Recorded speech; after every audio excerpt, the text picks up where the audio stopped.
En mil og et stykke, en mil eller to, lå en hus, hvor det gik uden sko. Sandet og sølv og hold i vej, og hus blev alle kalket. Mor hun var stor, og far var en pind, af børn Jehova sat af vind.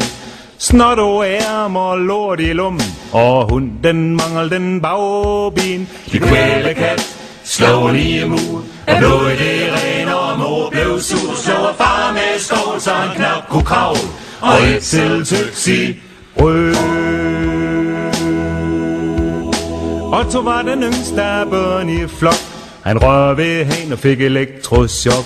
Af hovedet strid og tungen blev tyk. Ja, det var lige før juleaften. Gud kom også gallasdag. Han fik vrene halssalat.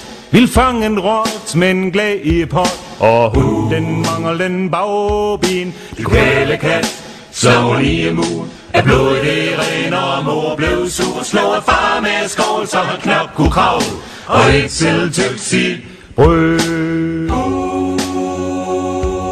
Den sidste af knæt var ingenting til, en pjalt som ingen ville være ved. Tyk i øjne og tynd i liv, og bogs blev alle skivtet. Han var nok den, som skulle have vendt død, for han sned i sin mor, så stue blev rød.